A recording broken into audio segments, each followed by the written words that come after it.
আসসালামু আলাইকুম। সম্মানিত দর্শক শ্রোতা, আশা করি সকলেই ভালো আছেন, সুস্থ আছেন। দর্শক বন্ধুরা, আমাদের আজকের ভিডিওতে আপনাকে স্বাগতম। সুপ্রিয় দর্শক শ্রোতা, প্রিয় আলু চাষি ভাইরা, আমাদের আজকের এই ভিডিওতে বিস্তারিতভাবে আলোচনা করব আলুর আর্লি ব্লাইট সম্পর্কে। দর্শক, বর্তমানে বাংলাদেশের বিভিন্ন এলাকায় বিভিন্ন জায়গায় প্রচুর পরিমাণে আলু চাষ করা হয়েছে।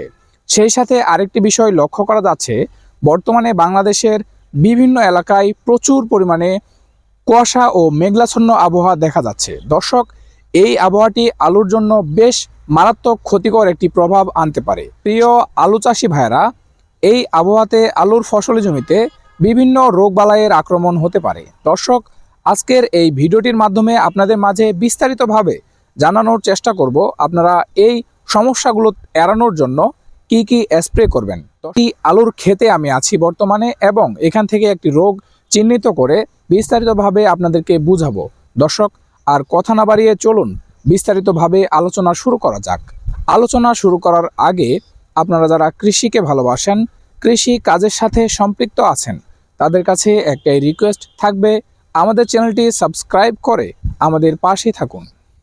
সম্মানিত দর্শক শ্রোতা, বর্তমানে আমি একটি আলুর বিশাল বড় প্রজেক্টে আছি। আপনারা যদি এদিকে লক্ষ্য করেন, যেদিকে তাকাবেন শুধু আলু, এবং যদি এদিকে লক্ষ্য করেন, যেদিকে তাকাবেন শুধুই আলু।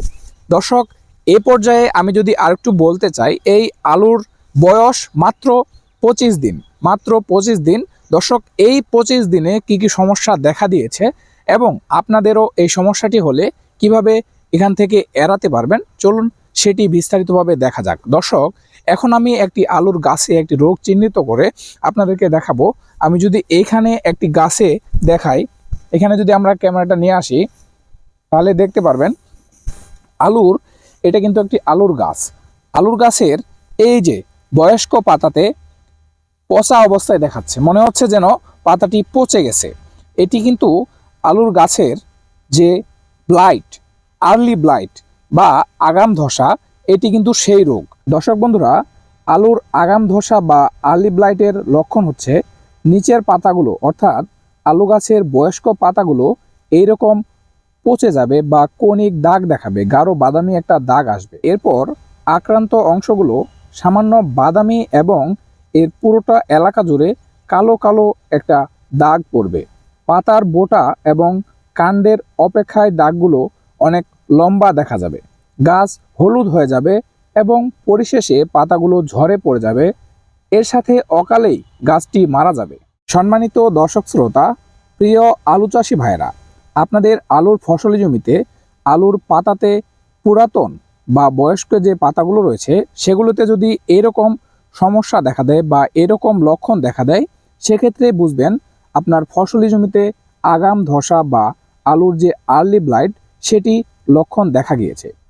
সম্মানিত দর্শক শ্রোতা, প্রিয় আলু চাষি ভাইরা, আপনাদের ফসলি জমিতে এই অতিরিক্ত কুয়াশা ও মেঘলাচ্ছন্ন আবহাওয়ায় আপনাদের ফসলি জমিতে যদি আগাম ধসা বা আর্লি ব্লাইট এই সমস্যাটি দেখা দিয়ে থাকে, সেক্ষেত্রে কি কি প্রতিকার গ্রহণ করবেন, চলুন সেগুলো জেনে নেওয়া যাক। প্রথমত, আলু চাষ করার আগে সর্বপ্রথমে যে বিষয়টি লক্ষ্য রাখতে হবে, একই জমিতে বারবার আলু চাষ করা যাবে না। এক বছর এই জমিতে চাষ করলেন, অন্য বছর এই জমিটি ফাঁকা রেখে পরবর্তী আরেকটি জমিতে আলু চাষ করবেন, সেক্ষেত্রে এই সমস্যাটি এড়ানো যায়। দর্শক, এরপরে 2 নম্বরে যে বিষয়টি খেয়াল রাখতে হবে, সেটি হলো রোগমুক্ত আলু আপনাকে ব্যবহার করতে হবে। দর্শক বন্ধুরা, এরপরে আপনাকে ফসলি জমিতে বা আলুর জমিতে সুষম সার ব্যবহার করতে হবে এবং পরিমাণ মতো ও সময় মতো সেচ ব্যবহার করতে হবে। দর্শক, এইগুলো প্রাথমিক পরিচর্যা। সম্মানিত দর্শক শ্রোতা, এবার আসি, আপনার ফসলি জমিতে যদি এই রোগটি হয়ে থাকে বা এই রোগের লক্ষণ দেখা দিয়ে থাকে, সেক্ষেত্রে কি কি প্রতিকারগুলো গ্রহণ করবেন বা কোন কোন ছত্রাকনাশকগুলো আপনারা স্প্রে করবেন। দর্শক, আপনার ফসলি জমিতে যদি এই সমস্যাটি দেখা দিয়ে থাকে, সেক্ষেত্রে আপনারা mancozeb, Ridomil gold, Dithane M45 এ জাতীয় বাজারে বিভিন্ন ধরনের ছত্রাকনাশক পাওয়া যায়। দর্শক বন্ধুরা, এছাড়াও আরও ভালো মানের ছত্রাকনাশক বাজারে পাওয়া যেতে পারে। আপনারা বিগত সময়ে যেগুলো ব্যবহার করে ভালো রেজাল্ট পেয়েছেন, সেগুলো প্রতি লিটার পানিতে 2 গ্রাম হারে মিশিয়ে স্প্রে করবেন। দর্শক, প্রতিটা ছত্রাকনাশকের প্রতিকার মাত্রা ভিন্ন ভিন্ন হতে পারে।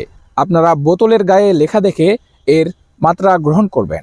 সম্মানিত দর্শক শ্রোতা, প্রিয় আলু চাষি ভাইরা, আপনার ফসল জমিতে কুয়াশা ও মেঘলাচ্ছন্ন আবহাওয়ায় আলুর আর্লি ব্লাইট বা আগাম ধসা রোগটি হয়ে থাকলে কি কি লক্ষণ দেখা যাবে এবং কি কি প্রতিকার গ্রহণ করতে হবে, আশা করি তা বিস্তারিতভাবে বোঝাতে পেরেছি। সম্মানিত দর্শক শ্রোতা, ভিডিওর এই বিষয় সম্পর্কে যদি কোনো প্রশ্ন থেকে থাকে অবশ্যই কমেন্ট করে প্রশ্ন করবেন। দর্শক, আমাদের আজকের ভিডিওটি এই পর্যন্তই।